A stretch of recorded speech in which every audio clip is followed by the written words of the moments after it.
to address the matter of People versus Kobe James Harris. Judges will tell you witness intimidation does happen from time to time, but it's usually outside the courtroom where it's hard to prove. We are live on YouTube. But with the pandemic forcing courts to go virtual, and it's on the Zoom platform, this case of alleged witness intimidation was tougher to hide. Your Honor, I have reason to believe that the defendant is in the same apartment as the complaining witness right now, and I'm extremely scared for her safety. Cody Harris is charged with assault with intent to do great bodily harm less than murder. He's accused of beating his girlfriend at her Sturgis apartment last month. That is a felony punishable by up to 10 years imprisonment and a fine of up to $5,000. If convicted, it's bumped up to 15 years for habitual offenders like Harris. But before a hearing to determine if Harris should go to trial on the charges, St. Joseph County Assistant Prosecutor Debbie Davis was tipped off to the fact that Cody Harris may be at his alleged victim's home in another room during the hearing. We're not identifying the victim. Why she let him in the first place is unclear, but domestic violence victims are often prone to intimidation by their abusers. The demeanor of both suspect and accuser helped confirm Davis's suspicions. And the fact that she's looking off to the side and he's moving around, I want some confirmation that she is safe before we continue. District Court Judge Jeffrey Middleton set the trap. All right, I want you to walk out to the front of the house. Show me the house number on the house.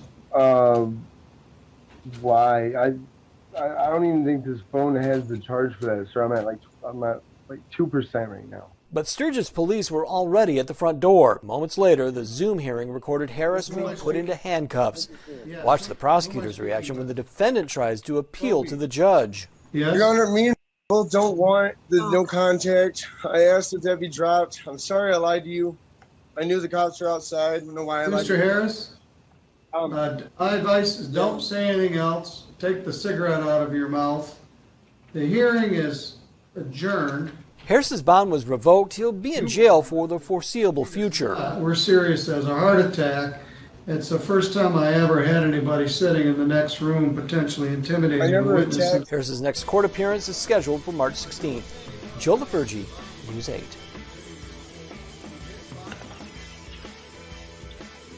All right. We are here. It is showtime, ladies and gents. Forgive me. This is not Law Talk with Mike. I don't know what I'm doing here.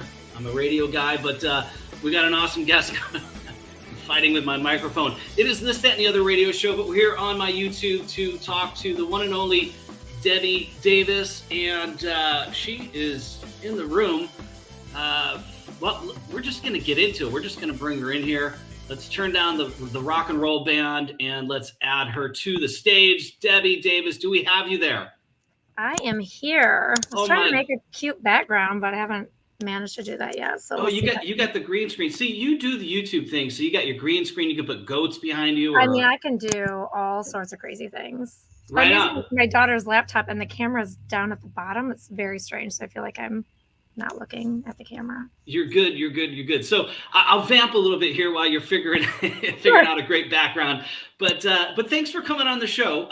In light of my interview last month with the Honorable Judge Middleton, a lot of people, and this isn't really my forte. I do a weekly live radio show, but it is This, That, and the Other, and we have people from all walks of life. I'm familiar with you, and I'm familiar with you because of this Zoom court sensation out of the necessity from the pandemic. And that clip that we played was something that helped your courtroom and yourself go viral. And Judge Middleton went viral from the guy with the naughty name, BF for 3,000, the YOLO. Thankfully, I had not turned on my camera yet. I was just sitting in the background when that happened. And I thought, oh, this is not good. This is really not good. But. Yeah, terrible. But out of the pandemic, the necessity to prosecute cases and hear cases and still have a court of law happening found its way on YouTube by way of Zoom. There's a lot of courthouses and judges that are on there, and a lot of them are sticking to it.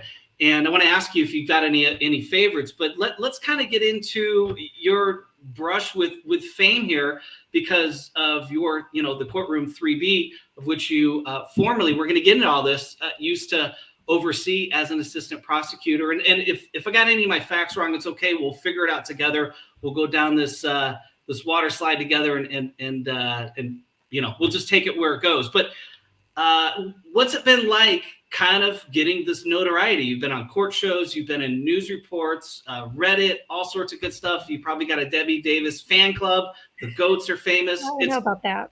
Well, I don't know. I think so. For sure. But yeah, it's been really interesting. There's been different positives and some negatives to it. Obviously, it's not everybody's favorite thing. It's not everybody's forte. I live in a very small community, so it is kind of funny. Like, there's not a ton of people that really watch it, but once in a while, one of my kids' friends will be like, "I saw you on TikTok" or something. So, yeah, it's been really interesting, and certainly being a part of the group of people that have been doing hearings on Zoom and bringing the legal system kind of to the average person now. I think it has like definitely built a better understanding for how the court process works for people. It's not so mysterious anymore. Sure. But, Judge Middleton is the same that he's been. Like, he's always said things like he doesn't play to the camera. I know some people are like, oh, he's just like, no, he's literally been like this since I started 17 years ago. He's a character for sure. Well, I'm an avid, Judge Judy fan, People's Court going back decades and decades through all the different judges. And, the Zoom court thing has obviously got a different feel because, we're dealing with real crimes, some of them big, some of them not. But in the case of one of the more viral moments was the domestic violence case, so we're dealing with real criminals and real victims and stuff like that. What are your thoughts on this out of the needs of the pandemic or from the pandemic, taking these court cases to, because I get that it allows the defendants, plaintiffs, witnesses to appear without having to appear. But what are your thoughts when it all transitioned into that? Was there a big learning curve for you guys, and did you like it? And thoughts on pros and cons to the Zoom court? Yeah, definitely there's a learning curve. It's like, do you stand up when it's like, all rise? I mean, some judges want you to stand up, even if you're, on Zoom. There's people that don't take it as seriously, maybe. They show up not dressed appropriately, or they're smoking, or they're eating, or something like that. There's also the concern that not everybody wants a full audience for their particular issue that they're having. A lot of the people, it's one of the worst days of their life, and they don't want, just for entertainment purposes, people watching it or commenting on it, and commenting on their appearance and things that don't matter. It's frustrating when you see things like that happen, but it also I think has given a lot of people hope in the legal system, that they can see there are consequences for the actions of the defendants. And I think what I wish people would understand more of is, we're not actors. This is not, something that we have a script for. It's hard to take some of the criticism where people, kind of rip on you for what you did or what you didn't do or what you should have done. But this isn't Law and Order. Mariska Hargitay had a nice script to go off of, mostly, I would say, and I don't. And there are times where, my words are choppy, my sentences are, not proper or something.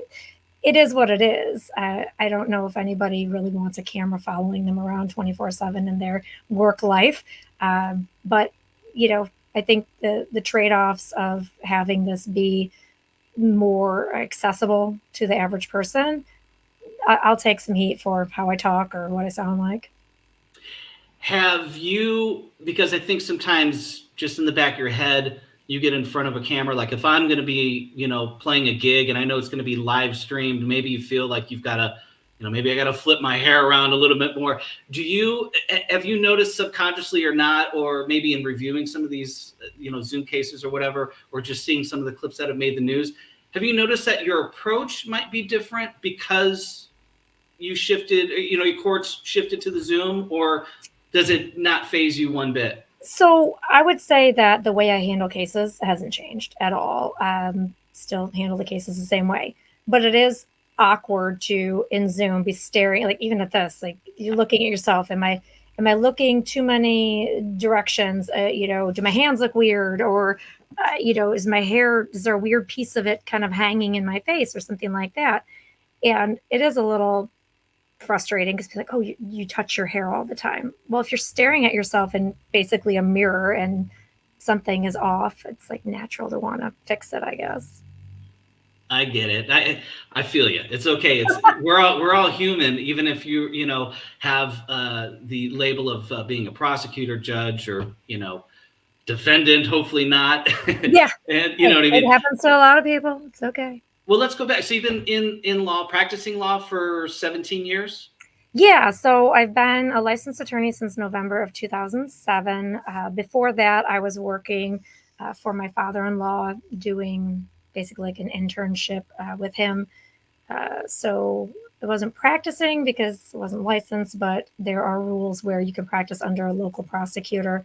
And so that's what I did. He was the village prosecutor, so I did the pre-trials and that sort of thing. So gave me kind of a bit of a head start into the private practice. So I've been in and out of the courthouse for almost 20 years now. How long did you work for St. Joe County as assistant prosecutor? And we're going to kind of get into what the future looks like for you. But sure. And then talk about your shift from private practice into public service. Sure.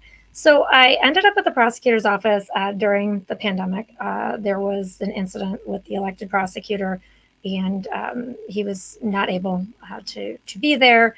The chief assistant and I have been colleagues, friends for years, and he asked me if I would consider coming in just even part-time if I could, so that I could handle the felony preliminary exams, because after the court had shut down for a period of time because of COVID, and the cases kept piling up. The felonies were still being committed. People still were needing to have their day in court.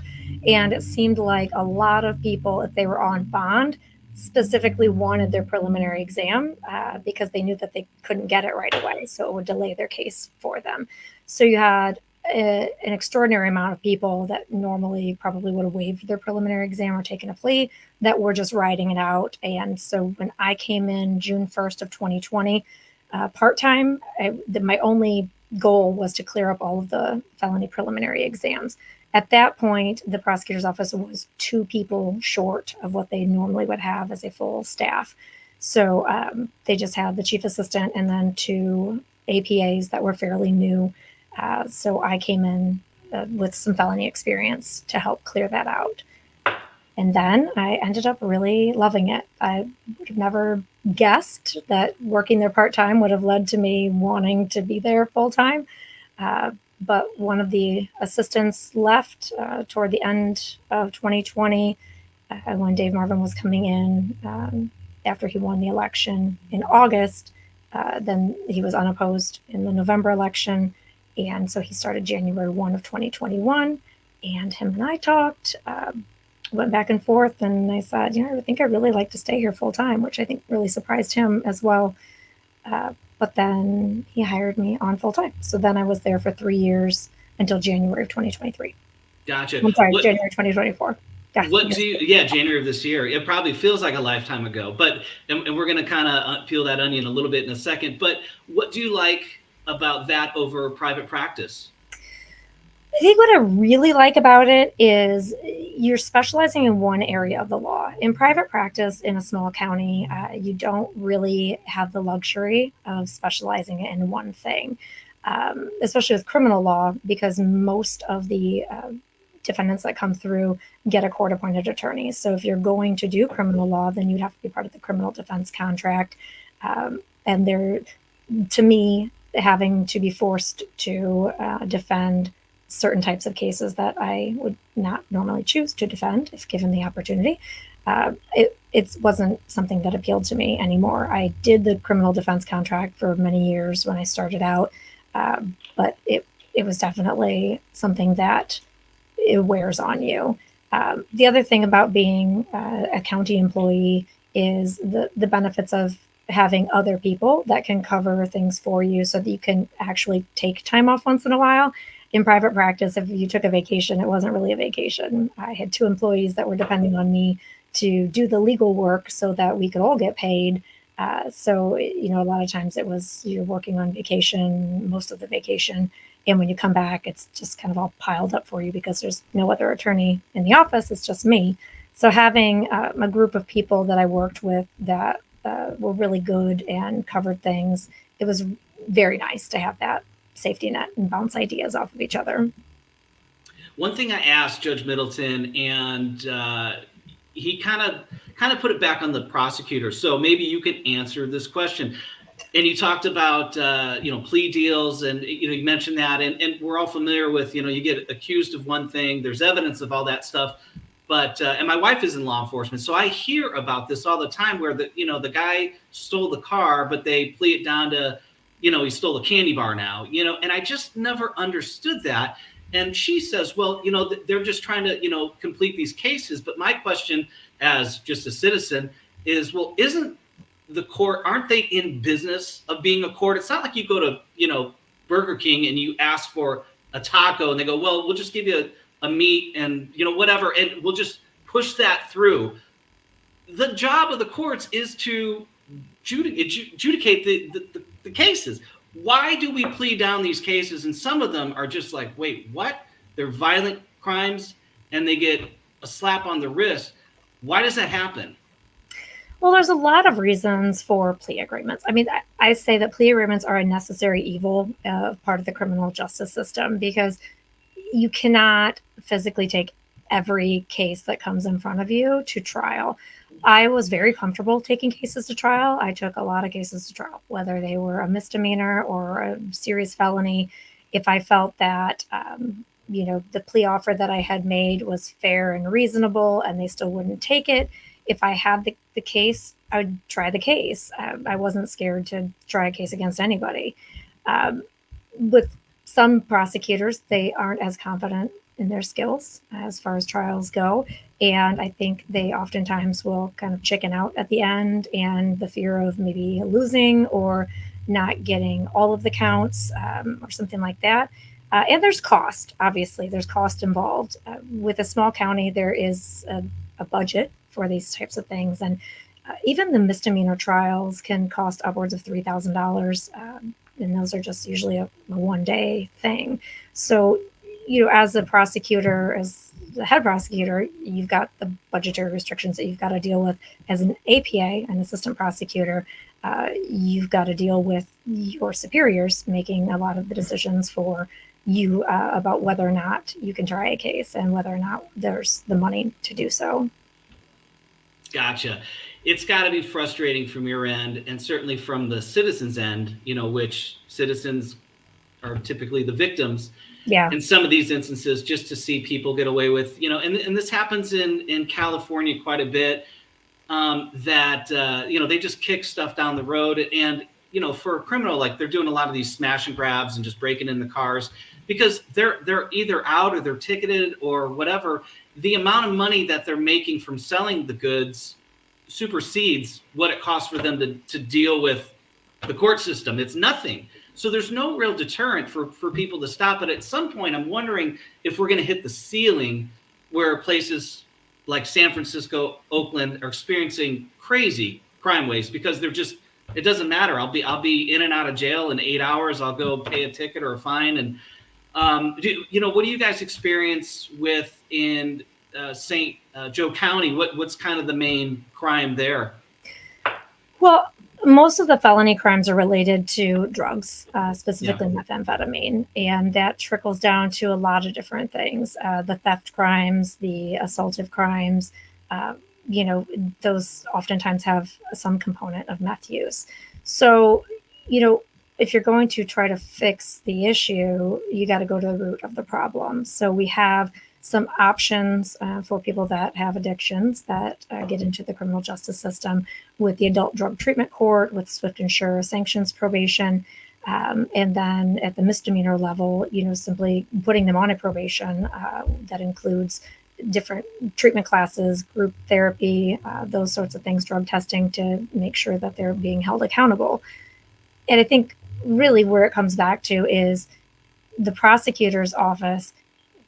I wasn't really thrilled with the way that it was handled after I was released. There's a lot of things I wasn't thrilled with, but when it was then put out into the public that because there are not enough prosecutors, he just wasn't going to be able to prosecute cases. To me, that is a terrible set of information to put out to the public, because now you've got criminals that are empowered to think, oh, well, if I do X, Y, and Z, whether it's a retail fraud or, breaking into a motor vehicle, something that's a minor property crime, I'm not even going to get prosecuted. So their cost to benefit analysis that they're doing in their criminal thinking is, hey, it's worth it. I'm probably not going to get prosecuted.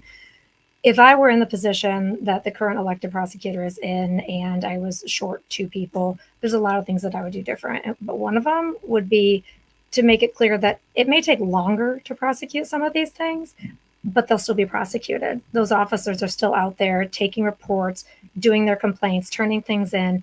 And if it takes until January 1, 2025 for me to look at a case, that's what it'll take. There's obviously like triaging of priority cases, victim crimes, domestic violence, those sorts of things.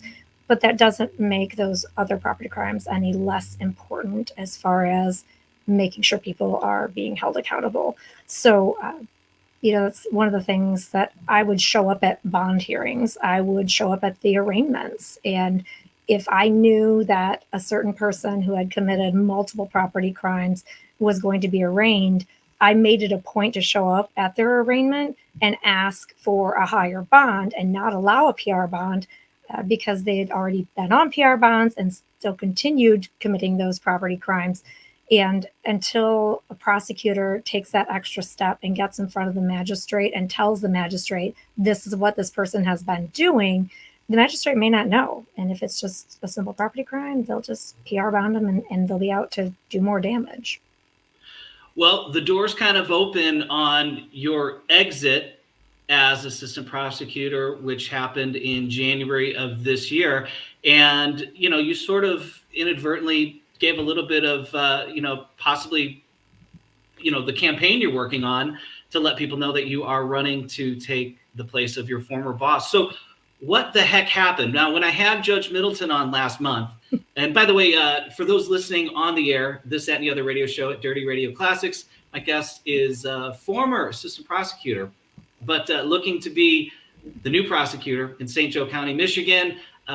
Debbie Davis is with me here today, and we are also simulcasting on YouTube and the This, That, and the Other radio show Facebook channel. And those that saw the Judge Middleton interview, thanks for encouraging me to have Debbie on to do some follow-up on what's going on with you. And myself being a fan of yours as well and a fan of the courtroom that you used to work in, 3B, I was unaware that you were no longer there. And so I was like, oh, that's interesting. And I want to bring up something about the Middleton interview in a little bit, but let's talk about January. Was it January 6th that you lost your gig? No, January something? It was January 25th, I think. Gotcha, okay.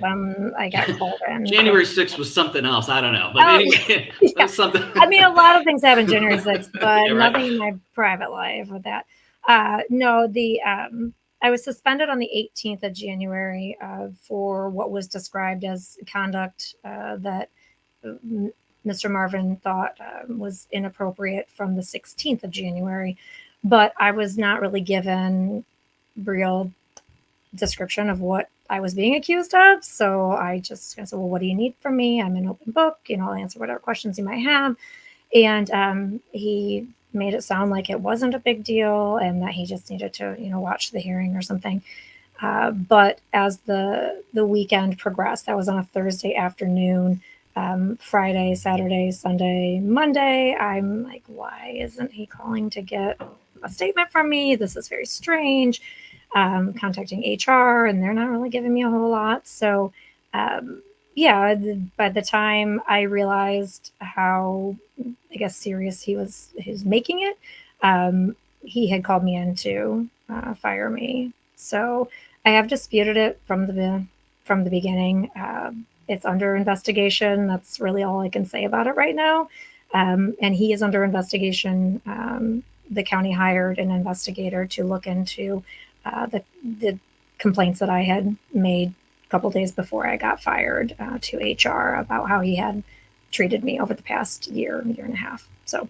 Gotcha. I came across the news article, and I'm scrolling while I'm here on the camera with you. But, God. From the Sturgis Journal, and I guess it had something to do. I don't know if this is relevant or not. We certainly don't have to get into the case, but it had something to do with a victim testifying against a defendant in a DV case, and they ended up leaving the courtroom or leaving the premises before they could testify, and there was some confusion as to whether they were going to testify or not, and that sort of kind of bubbled into a whole thing. And Judge Middleton had some confusion about it. Are you able to break it down? Because I think a lot of people watching are, and I believe that case has been removed from Judge Middleton's channel, as I understand. It's no longer there, but I guess if it's streamed. Yeah. So here's what I can say, I guess. Sure. So just so that people understand the process of a preliminary exam. In a preliminary exam, either the defendant can demand to have their exam or the prosecutor can demand to have it. If the defendant wants to waive it and say, I'm not fighting probable cause, I'll agree that there's probable cause to be bound over into circuit court, the prosecutor can say, okay, I accept that waiver, or the prosecutor can say, no, thanks, I'm going to go forward with the preliminary exam. Okay, so the waiver ability is solely with the defendant, but the prosecutor then has to agree to it or not. In this particular case, the defendant did not want to waive. The defendant wanted his preliminary exam. He had had 2 other preliminary exams maybe a month before where he had this same victim for domestic violence, 3rd offense, and an aggravated stalking. He demanded his prelims. She testified. They were both bound over. So those 2 cases were pending in circuit court the day that he came in for this preliminary examination. So I met with the victim just about 10 minutes before the hearing. Unfortunately, just kind of how it is, that a lot of times we don't have great contact information or they don't want to come in ahead of time. So when I met with her, the conversation was not positive as far as how she was feeling about our office. They had lost rights to their child. She made statements that she was going to lie if I put her on the stand. You put me on the stand, but you're not going to like what I say. And I have an ethical duty to not present false testimony. If I know somebody's going to lie, Sure. then I cannot ethically put them on the stand. And in this particular case, I believe that she was saying she was going to lie because when I look at the physical evidence, the proof of the phone calls, the statements made to the officer back in October of 23 when this happened, and the admission of the defendant, he admits that he violated the personal protection order. So I can do a case without a victim. There are certain court rules, statutes, rules of evidence that are very specific to victim crimes. And I know how to use those. And there's a reason why the state has those.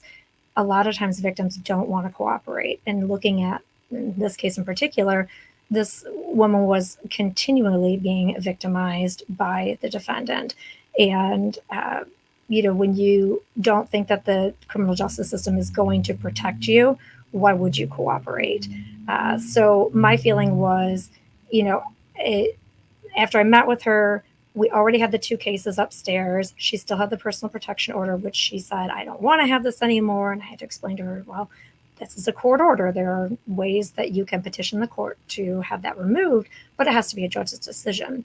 So I made the decision after meeting with her prior to the hearing, I was simply going to dismiss the case, which we can do as prosecutors. We have the complete discretion.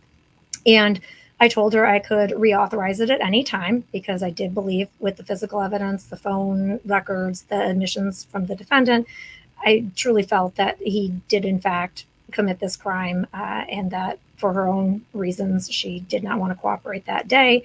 And I did not wish to make it harder on her by making her testify.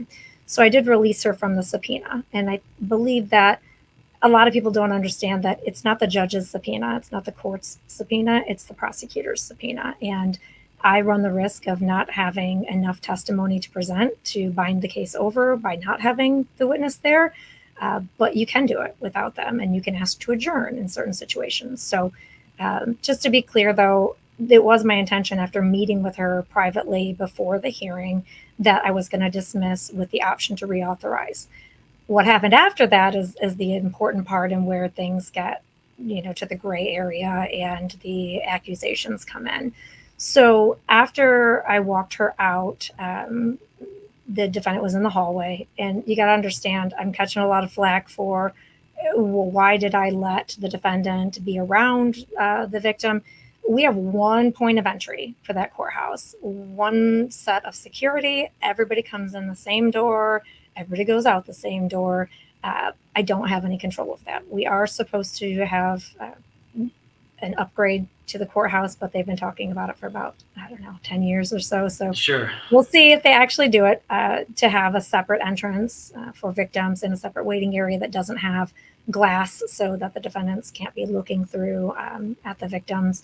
And frankly, this isn't the first time that I've had a witness that sees the defendant out in the hallway and is bothered by it, traumatized by it. I had a young girl have an anxiety attack because it was a sexual abuse case, and she saw the guy in the hallway, and it's terrible. I wish that I had a better answer for it. But anyway, this is a super long story. I'm trying to shorten it up as much as I can, but I walked her through security, told the security officer, look, I'm letting her go because she doesn't want to testify about this today.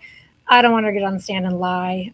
If she were to do that, number one, ethically, I'm saying, I knew that she was going to do that, so I can't put her on the stand. And then two, if she lies on the stand, it affects her credibility forevermore. And for the two cases that were already in circuit court, that she had already testified under oath, that would definitely impact her credibility for those. The first thing a good defense attorney would do is say, well, didn't you lie on the stand on 16th? So let her go. I go back into my back room where all of the police officers were waiting. And the officer for that particular case, I had not seen him before I took her into my office. So I had to explain to him what the plan was. And before I could even finish explaining, security came in the back door of our private conference room and said, Ms. Davis, they told me that I needed to tell you that the defendant is out there talking to that girl. And I was like, I said something not appropriate. Yeah, but you're human. I have colorful language at times. I was like, you've got to be kidding me. So I went out to confirm with security and view it with my own two eyes that he was in fact violating not only the bond conditions for the case that he was there for that day. And I had not spoken with his defense attorney at that point to even tell him that I was planning on dismissing. So for all they knew, we were still getting ready to go forward with the hearing within minutes of this incident. And I said, look, this is a bond condition for this case, but it's also bond conditions for two upstairs felony circuit cases that have been bound over, and it's a PPO violation. In my mind, I felt that she was being influenced by him, whether it's intimidation or love bombing, whatever you want to call it. Sure. My feeling was that she was being influenced by him. And when I asked her about it, it doesn't matter. It doesn't matter anymore. I don't want to go forward with the case. So it wasn't a no, he's not, or yes, he is. So then when I saw them interacting, and security had said, they got him on video, I'm already pulling the timestamps. I thought, this isn't the first time that this has happened. It's not the last time it's going to happen. But when I know that it's happening and an officer of the court has shown this to me, and I, as an officer of the court, have seen it with my own eyes, how can I ignore that? We have a duty to enforce the law and a duty to enforce bond. When you're on a domestic violence bond, whether it's a misdemeanor or a felony, you are subject to a warrantless arrest if you are violating your no contact provisions. And if a police officer or an officer of the court sees it, well, then you're going to jail, and you can explain it to the judge, and you can try to talk your way out of it, like, whatever. But this wasn't an incidental contact either. This wasn't like, oh, we passed each other coming in and out the one point of entry to the courthouse. This was an extended conversation outside, like a hand-to-hand contact with a cigarette or a lighter or something. But it definitely was something that was purposeful. It was avoidable. And to me, it was flagrant. You can't just not enforce things. So at that point, I had already released her. I knew that I had enough to go on, probably with the officer, and that's all I need is a probable cause, right? And I knew that eventually, if she continued in counseling, I was really hoping that she would see that this is not a good relationship and decide to continue cooperating like she had prior. So I guess the rest is history, right? Like, I think everybody could have watched the hearing after that point. I went forward with it. Judge even said on the record that there was enough to bind over without the victim. I had kind of second guessed myself on whether I should ask for an adjournment or whether I should ask to bind over, because one of the elements was whether or not the victim was actually bothered or harassed by this contact. And Officer Kuhn had covered it, but I wasn't super great. I felt like, I don't know, is this a trap? Judge is gonna, if I ask to bind over and he says, oh, gotta have the victim to testify that it was harassing because, Officer Kuhn used hearsay and nobody objected to it, but it was a little sketchy. I was like, I think I'll go the safe route and just say I'm asking to adjourn, with the thought that I would talk to the victim in the next few days when she has cooled off a little. And, if he's in custody, I know that it's much more limited as to what he can do to influence or intimidate her. But even being in custody didn't stop him from doing that. In prior cases, he would send letters, and that was the cases that he was bound over on, him sending, these things from the jail. And it's like, it's difficult to tell a victim, oh, well, too bad, so sad. I'm not going to enforce this because, you're not worth it or something like that. That's not my attitude. Sure. And so, I had no idea that there was any issues. I did a trial the next day in district court. So, it was definitely, I was blindsided on that Thursday in the afternoon when, my boss came to me and said, oh, I think there's a problem. Judge thinks that you lied to him. I'm like, what are you talking about? Like, no, I didn't lie to him. Again, I used some more colorful language, but no, did not. And what do you need from me? Like, we are already short on people. And, it was really frustrating to me because I felt like I was basically iced, ghosted, whatever you want to say. I was not given the opportunity to explain even remotely the things that I've just said here for everybody to hear. And I did a very lengthy response to his ethical violation report. And he has now been provided a copy of that by the Attorney Grievance Commission. And I just still have to wait it out, unfortunately, until we get some sort of response. But, I'm confident in what I did, and I'd do it again, assuming that they come back and say it's not improper, obviously. Sure, of course. But no, I stand by what I did. And enforcing bond conditions, it's not the first time that I've done that, and it's not the last time that I'll do it. I feel like if we don't enforce the bond conditions, then why do we even have laws? I get innocent until proven guilty, certainly. But when you're on bond and there's a flagrant violation of your bond conditions, especially with a no contact in an assaultive case, or in this case, an aggravated stalking, I felt that it certainly justified going forward with the case. Yeah, I would think in a small town, because as a musician, I've certainly been on stage with people I don't like, but I'm there to play music, and so, and you can answer this however you need to, but is the climate. I would think the climate would be, even though in a disciplinary situation there are probably protocols, I get that, but I feel like some of these protocols haven't been followed in your situation. You can't go to the guy and go, listen, Mr. Marvin, what's up? Because I feel like you should have that ability to go into the door and go, what's going on? What are we doing here? And if there are ethical or whatever procedural violations, then he says, hey, I've got to tick all the boxes and make sure we do this right, which I respect the process if that's what it is. But in this case, it seems like you haven't had a chance to be heard. So now you're on my dumb radio show pleading your case. But, I do appreciate a little insight into what happened, because, here we are. We're all here because of Court 3B and your popularity as a assistant prosecutor on, that I was gonna say on that show, but that's real life. These are real life, this, right. It sounds like you're more of an advocate for that victim than she was for herself, probably because she's in such just a bad, clouded situation. So I can sort of respect that, but she also has to advocate for herself, and hopefully she finds that relief. So that kind of transitions us right into what we're doing now. It sounds like there's going to be an election coming up in August, and you happen to be running to take the place of your old boss. Hey, look at that. Come on now.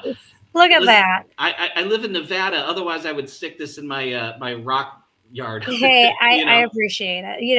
All the positive vibes from everywhere are helpful, right? So, yeah, and I guess going back, I still have the email from January of 2021 that I wrote to Dave, where I had been in the prosecutor's office with Josh Robert and Casey Johnson, and it was, I have my observations of what I think maybe could use some work in the prosecutor's office as far as procedures and how things are handled, that sort of thing. And so as I was preparing to help Dave transition into being the head prosecutor, I wrote out this very long email. And at the end of it, I said, I had always kind of assumed that what I was going to do after being in private practice for a period of time was to run for a judicial position. I thought that I wanted to do probate, like my father-in-law. Then I thought, well, maybe district court, like Judge Middleton, you kind of got a little bit of the small claims, the general civil, and that criminal component. But I also said in that email in January 21, maybe I'll really like being a prosecutor and maybe you won't. And, maybe you run for judge and I run for prosecutor. And, it's crazy looking back at that now and seeing how things transpired in the office over the last few years. But I was always very open and honest about what my intentions with my career were, and struggling to decide what I wanted to do, because I truly felt like it was meant to be in prosecution. That curious mind that good prosecutors have, where you're not just looking for things that support what you think happened. You're looking at all sides of the case. You're protecting the defendant's rights as much as you are the victim or the witness or the people's rights. And, I was very in tune with being able to, look at what follow-up maybe needed to be done and say, look, as a very good defense attorney, I would say X, Y, and Z. So we need to figure that out. If there's something that is going to show that this person didn't do this, or it mitigates it in some way, then we need to figure that out. We don't need to sit back and wait to see if a defense attorney thinks of that or checks into that. So kind of when I started at the prosecutor's office, law enforcement had not done preliminary exams in quite some time. I mean, we're talking, in my career as a defense attorney, I had done a handful of preliminary exams. They just weren't very popular to do them. It's a probable cause standard, such a tiny amount of evidence that the person who is charged with it, it's the right person, and that they committed this felonious act by probable cause. So most people would waive them unless it was very much like an identity thing where it's like, yeah, it wasn't me, or I have an alibi, or whatever it might be. So When I came in June of 2020 with I think there's like 73 or 75 backlogged felony cases that were all wanting preliminary exams, allegedly, right? So I get in there, and of course, some of them are like, oh crap, now we're actually doing this. No, I'll waive, or oh, I'll take a plea or whatever. But I still did a large number of preliminary exams. I don't remember how many, but whatever it was, police were coming in, and we were doing them twice a week at times. So normally they were only on Tuesday afternoons. We were doing them Wednesdays. We were doing them Fridays. We were squeezing them in whenever we could. And the police officers, I kind of got after some of them. I'm like, what's up with this report? Like, there's holes in it. Why didn't you ask this question? Why didn't you interview that person? And they kind of nipped at me a little bit. They're like, why would I? You guys are just going to plead it out. I said, I don't think you know me very well. We're going to get to know each other over the next few months. And if I have you do follow-up, there's a damn good reason that I'm asking you to do the follow-up. And I feel like I really helped repair that trust situation with the prosecutor's office and law enforcement, and the quality of police report, the quality of investigations went up. It was really nice. It makes our job easier as prosecutors when we have solid police work that is done on the front end, instead of sending them out 4 months later and say, hey, can you go ask that person that we didn't ask the day of? Sure. So, yeah, I feel like, I don't even remember what the question was now. Man, you're humbling. Sorry. Well, no. You're good. But you bring up the point of not the same frustration that citizens have with repeat crimes are the cops arresting the same people for the same stuff, and sort of leaning into your campaign that you are hoping to put a stop to that, and letting law enforcement know that, hey, this is what I need from you to prosecute these cases, so we don't have to see these same knuckleheads all the time. So that way your efforts aren't just in vain. You know, you're going to go out there, risk your lives doing these jobs and arrest these people. And I'm going to do my damnedest. And listen, if you need a campaign manager, let me know. To prosecute to the full extent of the law, to make sure that, you know, the fruits of your labor are, you know, blossoming. So what are you running on? And you know, your opponent is the incumbent, Marvin, and your former boss. I think you're going to add another doorway to the courthouse. We're going to get that greenlit, you know, so we don't run Let's hope that we get that done. Yeah, for sure. Because think about this court case that you went into depth about. It's the one that allowed you the free time to come on my silly radio show today to talk about things, because, you know, you've got now time to work on this campaign because you want to go in there and change some things. Had it not been for this case, and maybe the situation where defendants and victims have the opportunity to, you know, be in the situation, we wouldn't even be having this conversation. But here we are, we're having this conversation, and you are running for office. And here's the sign again. You two can go to electdeborahjdavis.com and find out all the details if you are there in her district. So, you know, outside of maybe getting this other doorway and improving the relations and, you know, the work ethic, I don't want to say work ethic, but, you know, these reports. So that way, when it comes to you, you've got a slam dunk case. You can prosecute these cases. Are there any other things that you're running on to, you know, why do we vote for you over the incumbent who's been there doing his gig for so many years? Well, I guess I want to go back real quick, just so that it's clear. My law enforcement friends and family, my brother, who is in law enforcement. Sure. I have zero complaints about the level of investigation reports we've been getting in the past few years. So that really improved. What I would do, though, is have more training. And it's not just for the law enforcement, it's for the prosecutors too. You know, the law is constantly changing. Cases come out every week, every day sometimes.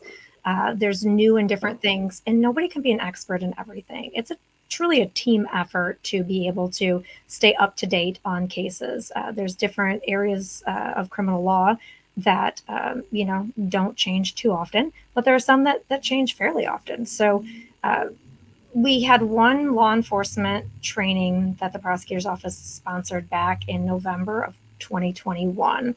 And it was said that we were going to have one every year. And I did a lot of trainings on my own. I did them during lunch hours, like webinars, whatever. I was sent to a few trainings. I did a specific one for forensic experiential trauma interviewing, FETI interviewing, which is specific to people that have been through traumatic situations, figuring out how to collect the dots of information that are in their brains that maybe aren't in a chronological order, but there's pieces of that evidence that they can recall if given the right cues and not, you can't lead them, obviously. So there is an art and a science kind of to doing that. And I did a very intensive course that was like 12 weeks of coursework I had to do on my own. And then I had to do specific interviewing, like one-on-one with instructors and other participants for, I think it was 10 days. So when I got certified in that, I thought, hey, Dave, this is a really great, I can distill this down and give it to the police officers. And for sexual assault victims specifically, it's very helpful to use that methodology. So the training component of it, I think, is extremely important so that we have the most up-to-date information for the officers, whether it's the probable cause for a traffic stop, because if a traffic stop leads to a felony arrest for something, and it turns out that, oops, the traffic stop was improper because something changed and that officer wasn't aware, that can get an entire case dumped. And that's not necessarily doing justice, right? As far as, doesn't mean that the methamphetamine that was in that person's car was any less methamphetamine than it was before. But if, we don't have that, for the poisonous tree, as they say, we can't use it. So I think that is important. I always felt that no matter how good I thought I was at my job, there was always room for improvement. And I feel like I excelled at the trial skills part of it. I did more trials than the elected prosecutor, 5 times as many trials, I want to say. Wow.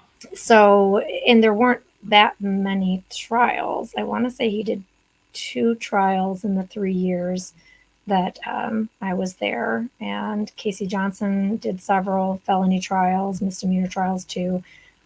Casey Strong did a few misdemeanor trials when she was there. Gary Gabry did the first felony trial of Mr. Marvin's tenure. He had Gary Gabry do, and it was a complicated case, but that was in the summer of 21. So Dave had been there maybe 6 months, 8 months when that trial went, but he did not conduct it. So, I think that my trial skills are maybe better than his. I don't know. This is so weird to talk about yourself, right?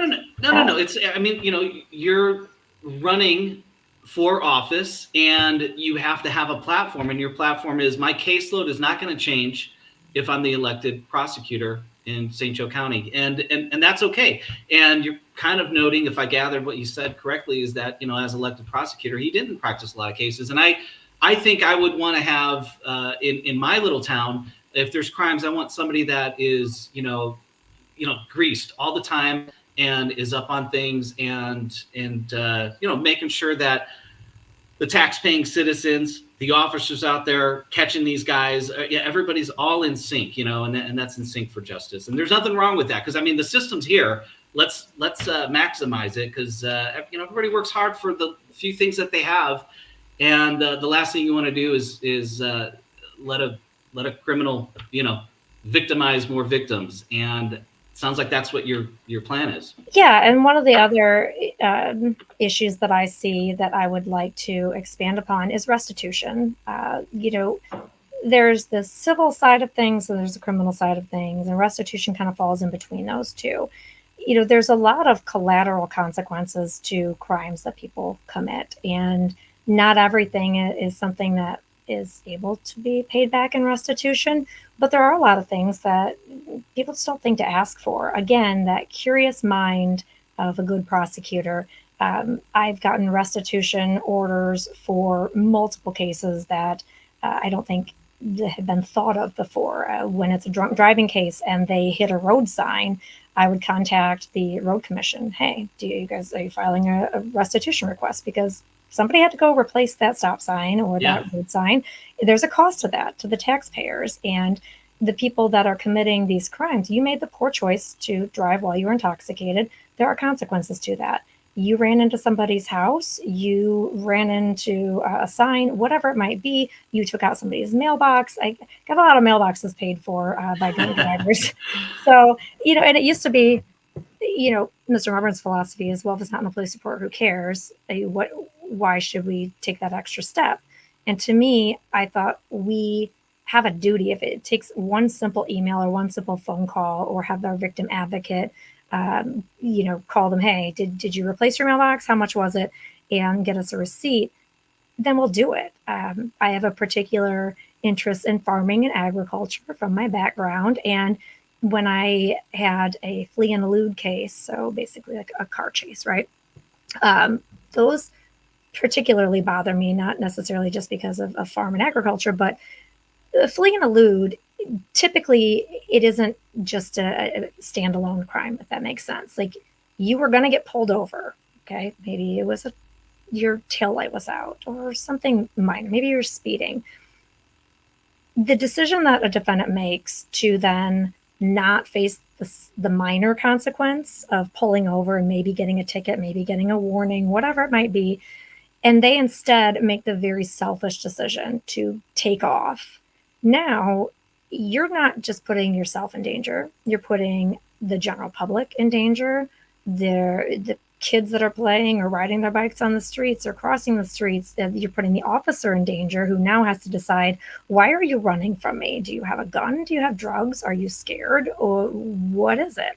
And now if they do, pursue you, there is a huge risk of somebody else getting hurt or property damage.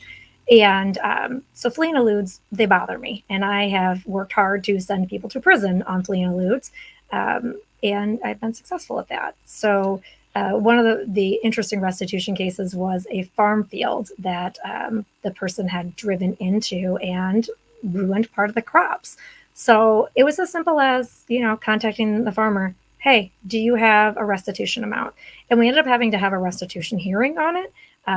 But the farmer came in, these are crop yields, and this is how many square feet, and this is how much yield per square foot I get. And they got their restitution. And I feel like that's fair. The person who caused that damage by selfishly running from the police should be accountable to that farmer. It shouldn't be their insurance, their crop insurance, if it would even cover that.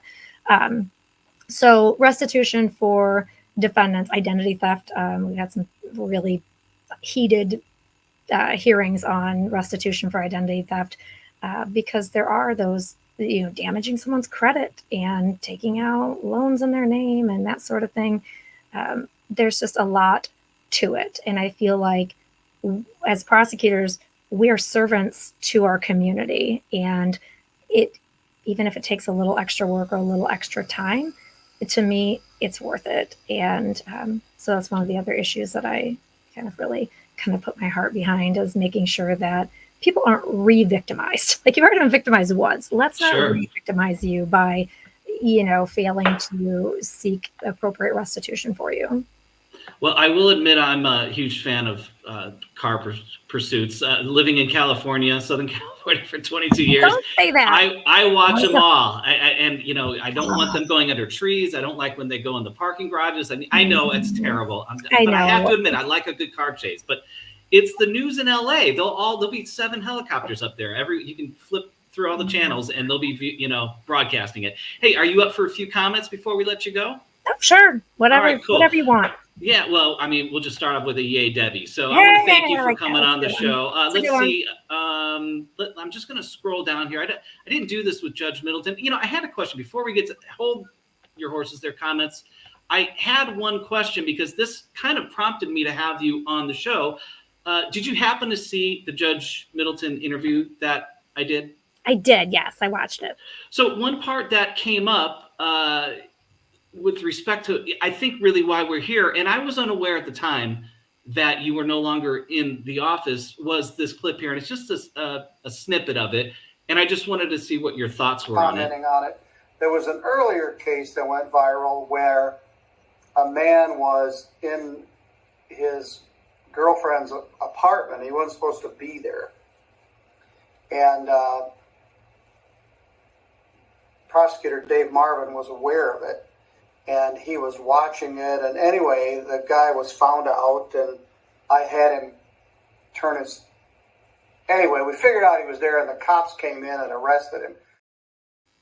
All right. So somebody in wherever this was posted had said, well, hey, that's interesting. And I didn't pick up on it at the time because I became very aware of that was the whole viral sensation that you said, hey, Your Honor, I think the victim and the defendant are in the same place, you know, and that is, I mean, that just sounds crazy. That's all like, that is wrong. That's not good.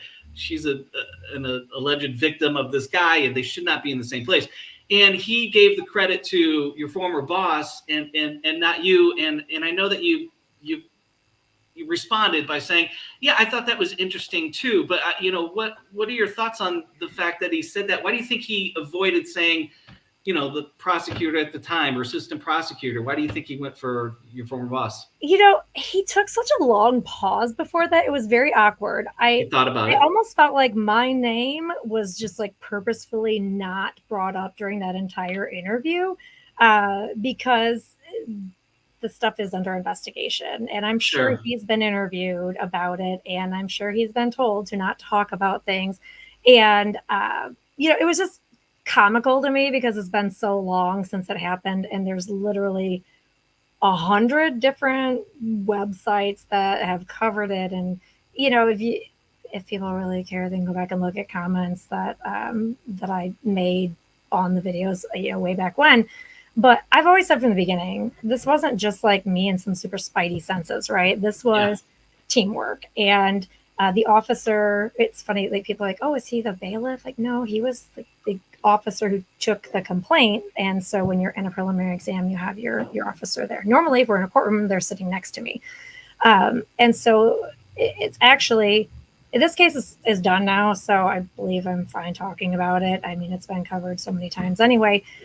So what happened was prior to the preliminary exam starting, I had called and spoken with the victim, and she was outside. I could hear traffic noise, and I'm like, you're going to be testifying, so you've got to be somewhere where it's quiet. Your camera's going to have to be on.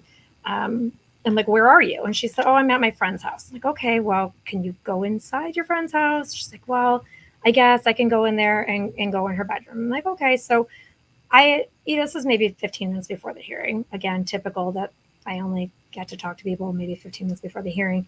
And so I said, okay, well, here's what I'm going to ask you, you know, basically, what's your name? Where do you live? Where did this happen? When did it happen? And the basics of what happened with the assault. So she's like, okay, you know, that's fine. So I hang up with her. I go back in my office. I'm getting ready for the hearing. And there was another hearing before ours that was going to be dealt with. So judge used to, when it was preliminary exam day, there would be multiple different cases. And like, we're like that, I don't know, Hollywood Squares or something, like we're all on there, or the Brady Bunch. And so you've got all these cameras on. And as I was sitting there watching, the officer was watching too. And Kobe Harris's camera, he set his phone down and it showed like a ceiling fan, like Judge's favorite. It showed a window covering. And the officer texts me and he says, I think he's in her apartment. And I was like, what are you talking about? And he's like, I think he's in her apartment. That it was a particular sheet or window covering blanket that had a design on it. And I was like, well, how sure are you? So of course we're like, anytime Judge could call our case. So we're like frantically texting back and forth. And he's like, pretty sure? I'm like, well, she's at a friend's house. So if he's at her apartment and she's not there, I looked at the bond. It is a bond violation for him to be at her apartment, whether she's there or not. Okay. So can you have some on-duty uniformed officers kind of be on standby for us so that assuming that this gets bound over, like I think it's going to, I'm going to ask to address bond. And if he's at her house, they can arrest him on the bond violation. So like, okay, good idea. We had also gotten a call from a family member And that's at the beginning of the hearing when I'm like looking up and talking to somebody. That's our staff member coming in to say to me, so-and-so is on the phone. They said they think that they're still together, like dating, whatever. I'm like, yeah. Again, not something that's uncommon, unfortunately. Sure. I was like, okay, no problem. I think that, he might be like violating bond. So if he's violating bond and she talks about him violating bond, then we'll have some officers go hook him after the hearing. So we then get started. Actually, reverse. This is where a good relationship with law enforcement is helpful. So we're both stuck on Zoom, right? We can't physically go and see if like he's there. And the officers that are on duty were at another call. So I was like, well, is there somebody that can drive by and just like look? It's a second story window, but maybe they can see. And so one of the sergeants that was off duty was like, I'm in town, I'll drive by. So he drives over there and he can't make a definite like, yes, that is the window cover. And no, it's not. So we're like, okay, well, we'll just start the hearing and we'll figure it out as we go. So then hearing starts and the officer and I are still like messaging back and forth. And I was like, man, she's not answering the questions. We literally just talked about these questions 15 minutes ago. This is what I'm going to ask you. You know why I'm asking you these things. And she just was being like hesitant. She's looking off to the side. And then while she's looking one way, he's looking one way. And it's almost like, are they communicating? What is going on here? And their background, like the lighting was kind of the same. And so anyway, next thing I know, the officer had sent the on-duty uniformed officers to knock on the door, which I didn't realize he was going to do. And so he kind of interrupted court. So then I talked over him because like typically the attorneys are the ones that talk. It was a little awkward, but anyway, you saw that kind of all go down, but and actually the only reason that Dave Marvin was involved with that hearing is because he didn't have a lot of experience in preliminary exams at that time. And so he was sitting in watching preliminary exams.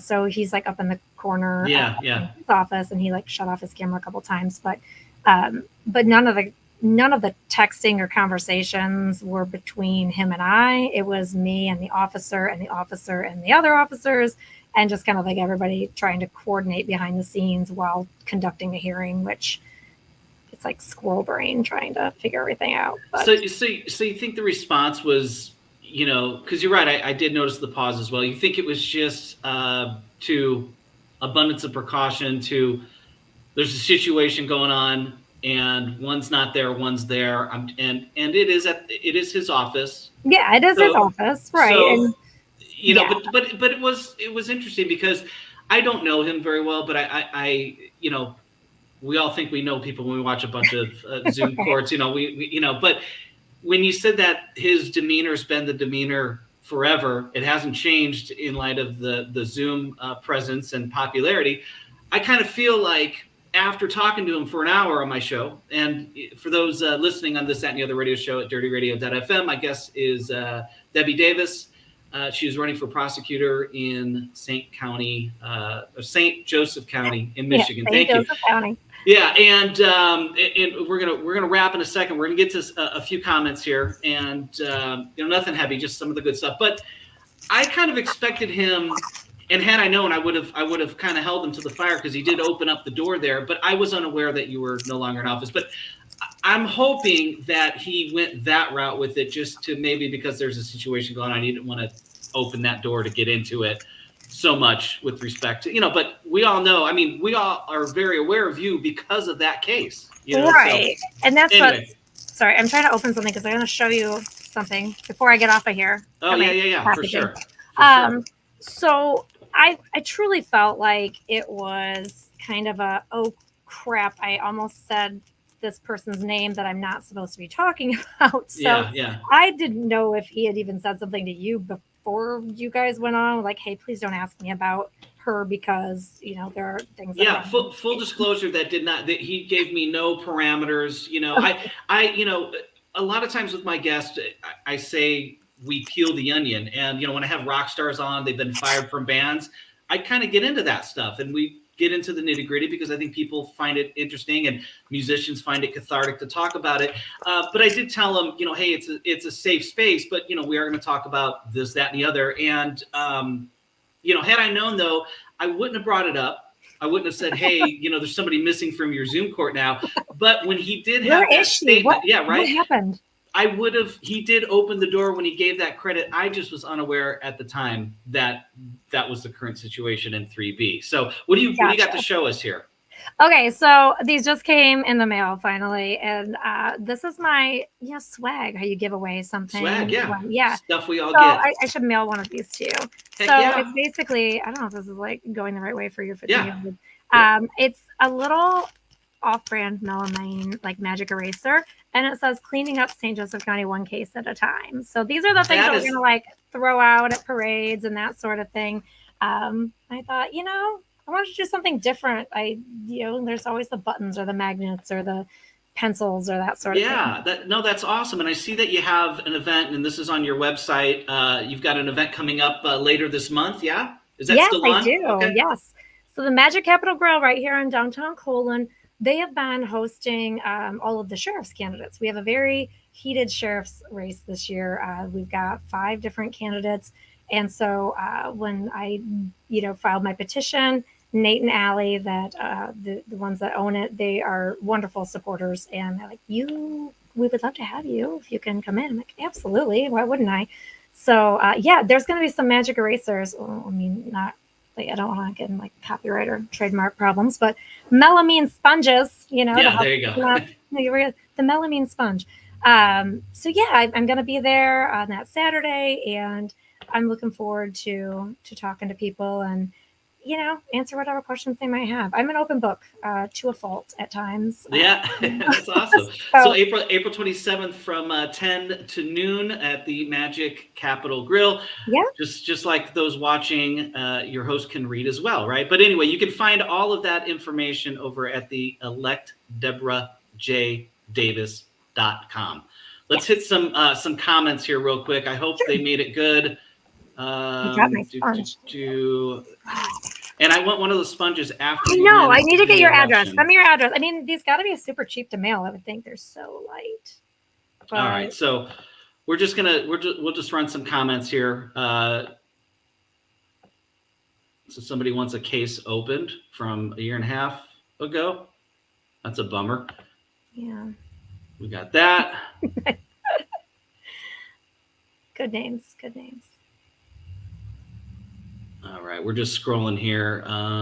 Keep the comments up. Sometimes it gets a little distracting if I'm looking at the comments. Yeah, and for my radio audience, you could be watching this on YouTube, but I don't blame you. I've got a face for radio. But let's see, what's this one? Her hair looks a lot nicer than yours. No offense. Glare fart, that's okay. I did curl it before I came on. I thought, I had it in like a messy bun all day, and it's been, it's fabulous. That's for sure. Somebody states, you mentioned there's a shortage of prosecutors. They're saying it's a nationwide thing, and it truly is. Probably true. Yeah. One of the issues is just the huge disparity in pay between criminal defense and prosecution, private practice and prosecution. And I get it. You're not in prosecution to make $1 million, right? Like that. It's a labor of love more so than anything. And I can make more in private practice, I'm sure, because the harder you work, the more you make. So is music, apparently. It's a labor of love. Exactly. It's a labor of love. Yeah. And so once I had heard that the prosecutor behind me, he was getting paid a lot less than me. And he deserved more. I 100% believe he deserved more. He was doing all of the felony trials, most of the felony status conferences, and he was making like only 2/3 of what I was making. It was really unfair, in my opinion. And so around the beginning of September of 23, when he said, look, I've got some offers, I might go to private practice. I was like, I really wish you would stay. And he said, if I don't get paid more, I can't afford to stay, right? So I then kind of Sorry if you can hear the sirens. Small town, downtown. Never a dull moment. No, that's awesome. Never a dull moment in Cole. I usually turn on like the scanner app and be like, what's going on? What's going on? But anyway, I made it a point to start figuring out, what is it? Like, I had negotiated my pay, which, I had a lot of experience, so I kind of had the ability to do that. But, the budget is what the budget is. And the elected prosecutor is the one that goes to bat for the APAs for the budget every year. And I thought, if I start now, beginning of September, budget talks are in October, we can, get Casey some more money and maybe up the pay for the 5th position of prosecutor 1 that had been open since the beginning of February of 23. And cases weren't slowing down. We just all had to pick up more cases. Particularly, Josh and I picked up a lot of extra work because that 5th prosecutor was gone. So when I started digging into it, I found all sorts of things where it was like, this is crazy. We are not even in the ballpark of being able to compete with criminal defense and private practice. And are we in line with the other prosecutors' offices in the state as far as pay? Okay, maybe. But does that mean that that's still an appropriate amount? Or just like we need to look at the whole system overall? And it looks like we need to look at the whole system overall based on the number of prosecutors' offices that have shortages. And, the Prosecuting Attorneys Association of Michigan, PAM, they did like a study on it and caseloads of prosecutors. And it seems like basically every prosecutor has a caseload that is above what would be ideal, and they're underpaid. So when you put those two things together, again, it's truly like a labor of love. You want to be able to do it because of your reasons of wanting to see justice served. And people don't realize that the prosecutor has probably the most influence and power on a criminal case, because you think a judge does, but a judge only sees the cases that the prosecutor puts in front of them. Sure. And if you don't have a strong advocate in the prosecutor's office, then cases aren't going to go in front of the judge. And if you don't advocate once it's in front of the judge and have, legal backing to ask for what you're asking for, and know your court rules and know your rules of evidence, know your case law updates so that you can, quote them to the judge and say, this is what has been happening. And this is why I think you should do X, Y, and Z, you're going to fail. And failing is not acceptable. The victims, the witnesses, the people of the state of Michigan deserve more. And I feel like, I've got the ability, the capacity to do that and not be afraid. I have made a lot of waves while I've been doing this. And, I don't regret any of it. I just feel like sometimes people have to just bite the bullet and stand up for others, even if they don't want to stand up for themselves. And that's what my goal is. No, good for you. That's awesome. We all need an advocate. Jim Maloney says, I look like a cross between Chris Jericho and Jerry Cantrell. Chris Jericho, singer of Fozzy, and Jerry Cantrell, guitar player from Alice in Chains. I will take that, Jim, because everybody says I look like Vince Neil. And have you seen Vince Neil lately? Come on, I'm trying here, folks. Jeez. All right. Okay. So, Debbie, sorry. I was thinking though. I had a thought for a fundraiser. You and Judge Middleton and maybe me cut our hair off. I'll do that for cancer. Mm-hmm. I would do that for cancer. Oh boy, that would be. It takes a long time to grow that mane back. Yeah, it's my entire life. Okay, okay, let's go through a few more comments and then we'll let you get to the goats. This is what regarding and like this is what we do on the show. We put everybody fair and equal here. Debbie said, let's see, whoever this person is, myself in 2023, said that you misled Judge Middleton as to whether the witness had said about testifying. We went over all that. That's the accusation, and to be seen, right? Yeah, I mean, I guess the other thing that people need to understand is I said I have no further evidence to present. That's it. I love Judge Middleton. I think he's wonderful. And there are times where I wish he wouldn't ask so many questions from his position where he's at, because once I say I have no further evidence to present, that's it. I have no further evidence. So I'm asking for an adjournment. Either you give me the adjournment or you don't. And I mean, you can ask questions about like, well, why should I give you the adjournment? So, I have this ethical obligation to, protect the integrity of the entire process.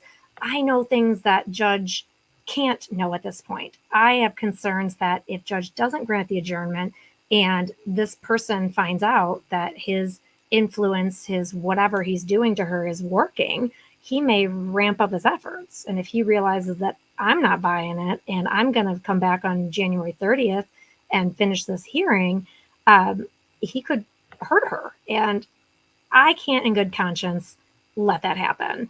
The flip side of this is if I would have done what I think my superior wanted me to and just said, when that security officer walked in and said, I was told to come in and tell you that he's out there having contact, it seemed to me that his opinion was I should have just said, yeah, thanks, but no thanks.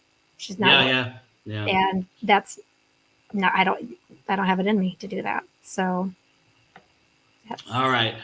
I mean, there's a lot. There's definitely some back and forth in here. That's no fun. I'm just looking for some comments here that maybe some questions for you since we've got you on the line here. But I'm scrolling very, very quickly just to see if there is anything in here that we missed. How are the goats? That's from me. The goats are great. We love the goats. They're doing really well. Mikey is adjusting to having the 6 little babies that are the babies now. Oh, look at that. We talked about that. Yeah. And this is something that had to go in front of you. That's awesome. Yeah. And maybe this is the house you're talking about. So actually, I wasn't picturing this one, but I'm guessing I know which one this is. It was like a garage and a house. And yeah, that is a success story. And I am extremely happy for you. I really am. We get a lot of people that just make a bad decision one time, and they're the ones that are going to fly through that probation and make something of themselves. And that's really nice. Those are the success stories that I want to see. I don't want to see, the recidivism where people come back because they keep making those poor decisions, right? So, hey, Nate Clipfell is in there. He is from the Magic Capital Griddle. So thanks, Nate.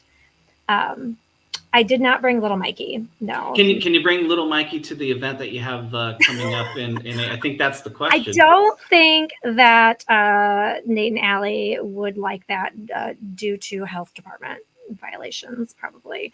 Maybe I could bring him downtown. I don't know. Yeah, Casey. There was 2 Caseys, girl Casey and boy Casey. So yes, Miss Strong, girl Casey. She's doing private practice and I think very successful. And I actually heard today that boy Casey is on the criminal defense contract too. So the level of trial advocacy for the defense is going up because Casey and Casey, both very strong attorneys. Debbie Davis, future, if we have it our way, future prosecutor for St. Joe County. She is running. The election is August 6th, yeah? Yes, the primary is August 6th. Let's get this comment off of here. If I can, there we go. Let's see that banner. And you can go to your website, elect Deborah Davis, jdavis.com. Deborah with an H, right? Deborah, yes, jdavis.com. Yeah. Do you prefer Debbie or Deborah? This is like the never ending question, right? And that's why I name my children names that aren't easily shortened, right? Yeah. Because people are like, oh, Debbie, Deborah, what do you want? My friends call me Debbie. Actually, some of my friends call me Debs, like with an S. Like, my brother-in-law came up with it. It's like, oh, Debs, we're going to do this. So yeah, Debbie, Deborah, Debs, either one, any of them. Whatever gets the job done. Right. I mean, on the ballot, it's Deborah J. Davis. There you go. All the signage is going to be Deborah J. Davis. Right on. And you can get your lawn sign. You can get if you attend the events, you can get one of those prosecutorial racers with Yes. elect Davis. Cleaning up St. Joseph County, yeah, one case at a time. Good for you. That's I'll be curious to see the first case with you back in action in front of Judge Middleton. That will be a nice reunion, I hope. And yeah, you know, I have some landlord-tenant stuff that I'm doing. So I'm still in private practice. Okay. Basically, the whole time I was at the prosecutor's office, part of the deal was that I could continue doing private practice on the side so long as it didn't interfere with anything at the prosecutor's office. How many hours in your day? Because I don't know where you find time to do it. You've got the goats, you've got the kids. I know. I don't watch TV. I don't know. I was doing estate planning, real estate transactions, like deeds, land contracts, that sort of thing. And I would do them on the weekend and the evenings. And it was maybe one day a week at most.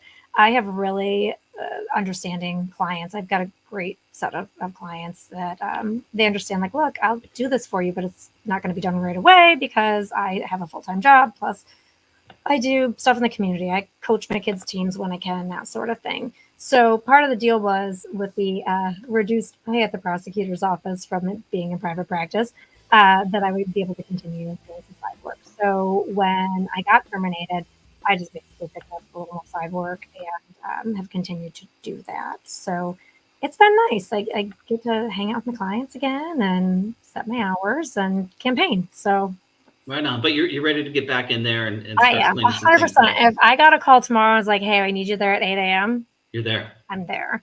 That's the very difficult part for me right now is I still watch some of the preliminary exams and things and sentencings. And my heart just aches to some of the stuff. It's like, oh God, if they just had a prosecutor that could be there and explain why, or if somebody would have taken that to trial, or,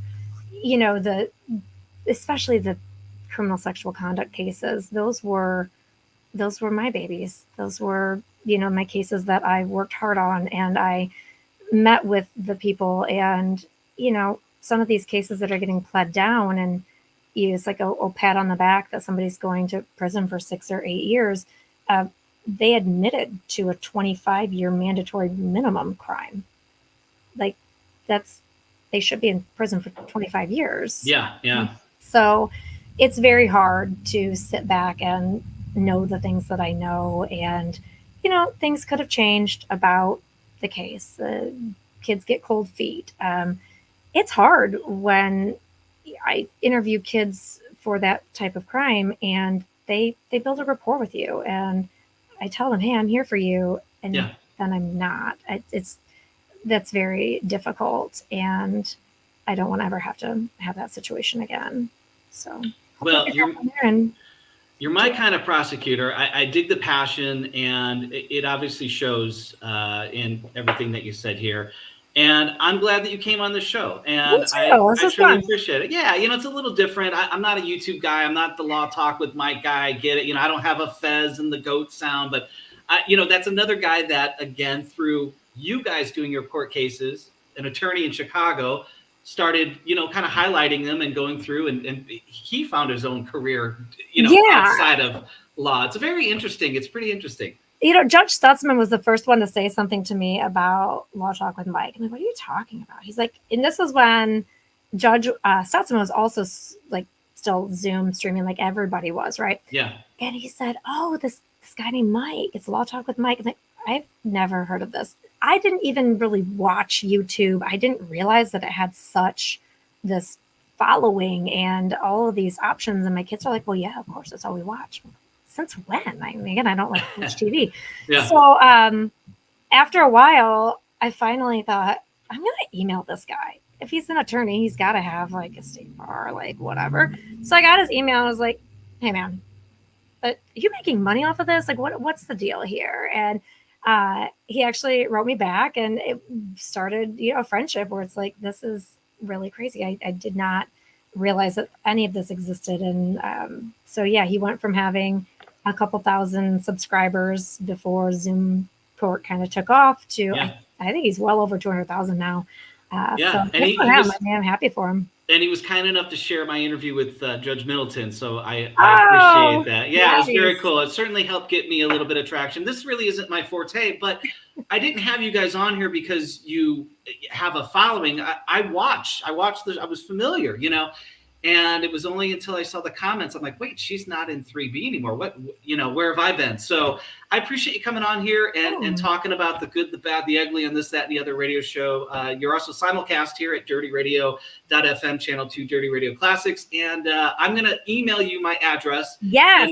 But make sure you give them out to your constituents. But I can use it here in Southern Nevada, too. I've got a solid 600 of them. So I feel like I can send one to you and still have plenty to give away at the Magic Capital Grill.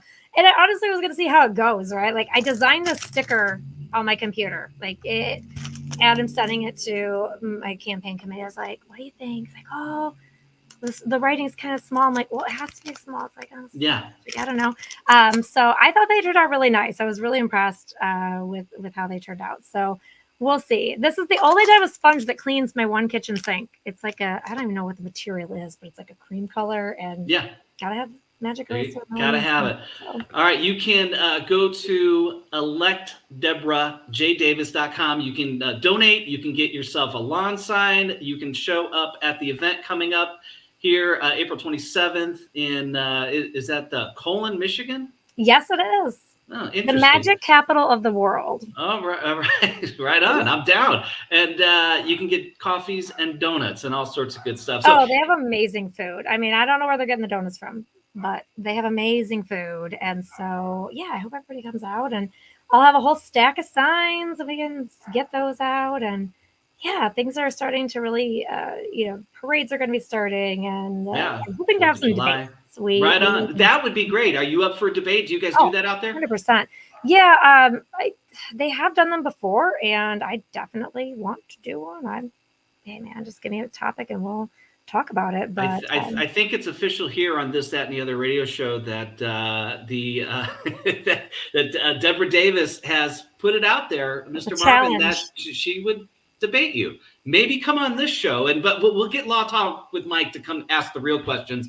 I'll just be here for some comedic relief. But between you and Mike, I think that there'll be plenty of comedic relief. So. I got to get a Fez hat. So listen, thanks so much for coming on the show. It was a pleasure and an honor. And for those that are familiar with it, and do you still update your is it Debbie Davis Says, your YouTube channel? I've been so delinquent about this. There's been just all the things going on, right? So sure, you're busy. I should do a live stream shoot. Maybe while I'm already set up with this, I'll go hop on and do a live stream and see if people have questions.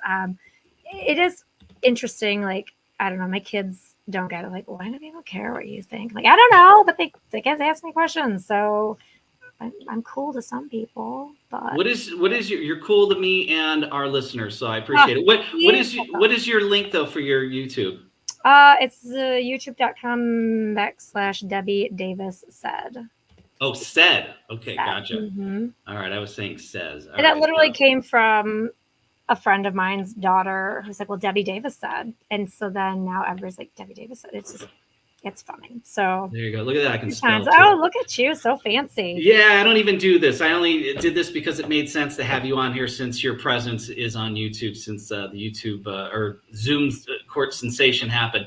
Debbie, I'll let you go. Thanks so much for coming on this, That, and the Other radio show, and coming on my little YouTube channel here. And probably get a few more subscribers because of you. And then they'll be highly disappointed when I don't follow it up with anything. Stop.